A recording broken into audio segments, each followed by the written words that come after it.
Oggi non leggeremo un libro, oggi leggeremo il libro. Ovviamente questo è un libro, non il libro, però il titolo è Il libro della psicologia. La cosa interessante di questa scelta dell'articolo, ad esempio il libro, è come se fosse l'unico libro sulla psicologia.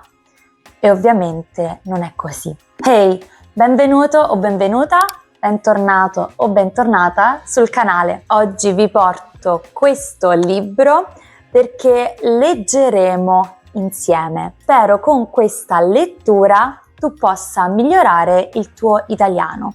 E oggi parleremo proprio di psicologia. Le emozioni sono un treno fuori controllo. Questa è una sorta di enciclopedia e, come viene scritto anche qui, grandi idee spiegate in modo semplice. Un libro che contiene tantissime nozioni, tantissime informazioni nell'ambito della psicologia e c'è una collana nella parte dietro del libro, eccola qua. Ci sono diversi il libro di. Ad esempio il libro del film, il libro del business, il libro della mitologia, il libro dell'arte, dell'economia, della sociologia, eccetera, eccetera, eccetera. Per questa lettura non metterò i sottotitoli sullo schermo, quindi se vuoi ascoltare e leggere nel mentre i sottotitoli, li puoi trovare su YouTube, ma non li metterò sul video come faccio di solito. Parleremo di uno psicologo che è Paul Ekman e adesso leggiamo un po' la sua biografia. Paul Ekman nasce a Newark, nel New Jersey, dove trascorre l'infanzia fino allo scoppio della Seconda Guerra Mondiale, quando la famiglia si trasferisce a ovest, prima nello stato di Washington, poi in Oregon e infine nel sud della California. Ad appena 15 anni si iscrive all'Università di Chicago, dove inizia a interessarsi a Freud e alla psicoterapia. Continuerà a studiare psicologia fino al dottorato in psicologia clinica alla Delphi University di New York. Dopo un breve periodo di lavoro per l'esercito degli Stati Uniti, si trasferisce all'Università della California di San Francisco, UCSF, dove inizia le ricerche sul comportamento non verbale e sulle espressioni facciali, un lavoro che lo porta a studiare l'occultamento delle emozioni nella mimica facciale e ad approfondire di conseguenza il campo ancora inesplorato della psicologia delle emozioni. Nel 1972 è nominato professore di psicologia all'UCSF, dove rimane fino al pensionamento nel 2004. Un motivo per cui adoro questo libro è la grafica. Come potete ben vedere, a livello grafico è veramente bello. Leggerò adesso questa parte introduttiva e poi vi mostrerò questo grafico più da vicino. Le emozioni e in particolare i disturbi emozionali hanno avuto un ruolo importante nella psicoterapia fin dall'inizio, ma erano considerate più sintomi da curare che fenomeni da studiare. Uno dei primi a rendersi conto che le emozioni meritavano la stessa attenzione dedicata ai processi mentali, alle pulsioni e al comportamento è stato Paul Ekman, giunto a occuparsene attraverso la sua ricerca sul comportamento non verbale e le espressioni facciali. Quando iniziò la ricerca negli anni 70, si presumeva che imparassimo a esprimere fisicamente le emozioni in base a un insieme di convenzioni sociali che differivano da cultura a cultura.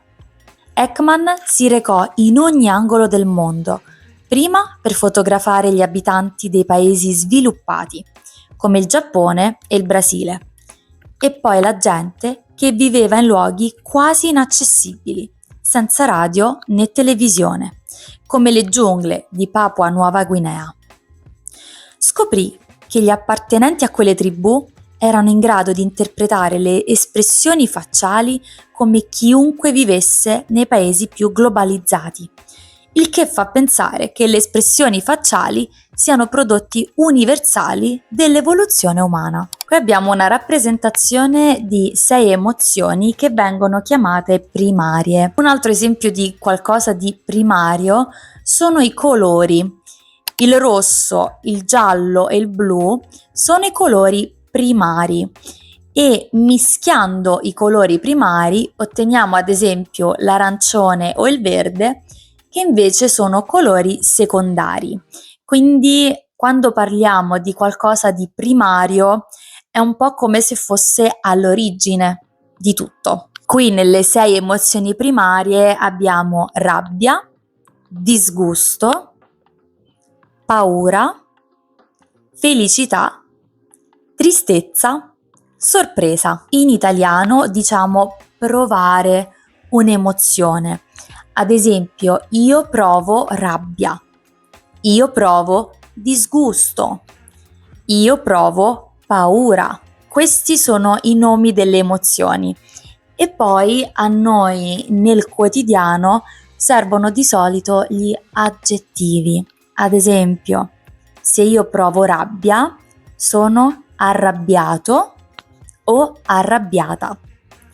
Se io provo disgusto, sono disgustato o disgustata. Se provo paura, sono spaventato oppure spaventata. Io sono felice.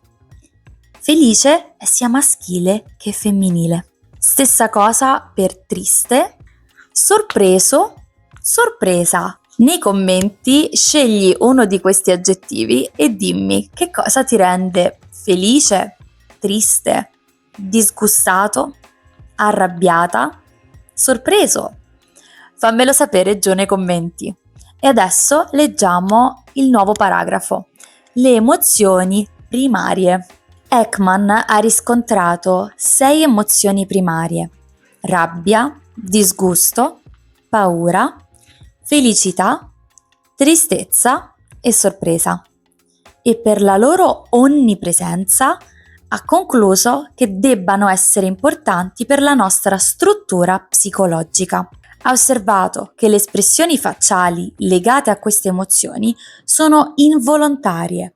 Reagiamo automaticamente alle cose che scatenano le risposte emozionali e che la reazione si verifica spesso prima che la nostra mente conscia abbia il tempo di registrare le cause dell'emozione. Ekman ne deduceva non soltanto che il nostro volto può rivelare il nostro stato emotivo interiore, ma che le emozioni responsabili di queste espressioni involontarie sono più potenti di quanto gli psicologi avessero creduto. In Te lo leggo in faccia, Ekman sostiene che le emozioni possono essere più potenti delle pulsioni freudiane del sesso, della fame e persino della volontà di vivere. Per esempio, l'imbarazzo o la paura possono prevalere sulla libido, impedendo una vita sessuale soddisfacente. L'infelicità estrema può avere la meglio sulla volontà di vivere. Il potere del treno fuori controllo delle emozioni ha convinto Ekman che capirle meglio contribuirebbe a superare alcuni disturbi mentali. Pur essendo incapaci di controllare le nostre emozioni, potremmo essere in grado di cambiare le cose che le scatenano e il comportamento che inducono. Parallelamente al suo lavoro sulle emozioni, Ekman è stato il primo a studiare l'inganno e il modo in cui cerchiamo di nascondere i nostri sentimenti. Ha identificato piccoli segni rivelatori, che ha chiamato microespressioni, individuabili in chi sta nascondendo qualcosa in maniera più o meno conscia. Ciò si è dimostrato utile nell'elaborare misure di sicurezza per contrastare il terrorismo. Qui vi mostro il grafico presente sul libro. Le emozioni possono iniziare e spesso in effetti iniziano prima che la nostra mente conscia ne sia consapevole. Quindi è difficile controllare ciò che ci suscita emozioni. Le emozioni sono potenti e difficili da trattenere, come un treno fuori controllo. E poi abbiamo un'altra piccola nota. Le emozioni possono prevalere su alcune pulsioni primarie. Il disgusto può avere la meglio sulla fame.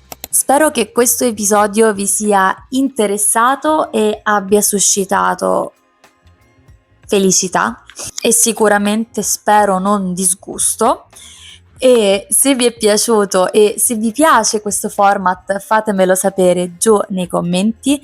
Ci vediamo al prossimo video. Grazie mille. Ciao!